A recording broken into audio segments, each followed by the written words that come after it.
നഖം കടിക്കുന്ന ശീലത്തിന് പിന്നിലെ കാരണങ്ങൾ. വെറുതെ ഇരിക്കുമ്പോൾ നഖം കടിക്കുന്ന ശീലം നമ്മളിൽ മിക്കവർക്കുമുണ്ട്. നഖം കടി ചിലരുടെ ശീലമാണ്. കുട്ടിക്കാലത്ത് തുടങ്ങുന്ന ഈ ശീലം പലർക്കും മുതിർന്നാലും ഉപേക്ഷിക്കാൻ സാധിക്കാറില്ല. എന്നാൽ നഖം കടിക്കുന്നതിന് പിന്നിൽ ചില കാരണങ്ങളുണ്ടെന്നാണ് പറയുന്നത്. മാനസികവും ശാരീരികവുമായ കാരണങ്ങളാണത്. അവ എന്തൊക്കെയാണെന്ന് നോക്കാം. പ്രമുഖ മനഃശാസ്ത്രജ്ഞനായ ഫ്രോയിഡ് സിദ്ധാന്തപ്രകാരം മനഃശാസ്ത്രപരമായ ലൈംഗികതയുടെ വികാസമാണ് നഖംകടിയുടെ കാരണമെന്നാണ്. മറ്റു ചില പഠനങ്ങളും ഇക്കാര്യം സ്ഥിരീകരിക്കുന്നുണ്ട്. മടുപ്പ്, ടെൻഷൻ, മാനസിക സമ്മർദ്ദം, ആകാംക്ഷ എന്നിവ അനുഭവപ്പെടുമ്പോഴും ചിലർ നഖം കടിക്കാറുണ്ടത്രേ.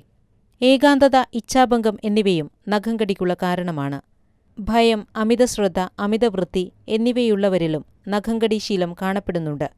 എല്ലാ കാര്യങ്ങളും നല്ല രീതിയിൽ തന്നെ ചെയ്യണമെന്ന് ആഗ്രഹിക്കുന്നവരുണ്ട്.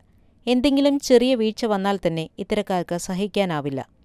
ഇവരിലും നഖംകടി ശീലം കാണാറുണ്ട്. മാനസിക പ്രശ്നം മാത്രമായിരിക്കില്ല നഖംകടിക്ക് കാരണത്തിന് പിന്നിലുള്ളത്. നഖത്തിന് ചുറ്റുമുള്ള ചൊറിച്ചിൽ, തടിപ്പ് എന്നിവയൊക്കെ കാരണം ചിലർ നഖം കടിക്കാറുണ്ട്. നഖം കടിക്കുമ്പോൾ ചൊറിച്ചിൽ മൂലമുള്ള അസ്വസ്ഥത കുറയുമെന്ന് കരുതിയാണ് ഇവർ ഇങ്ങനെ ചെയ്യുന്നത്.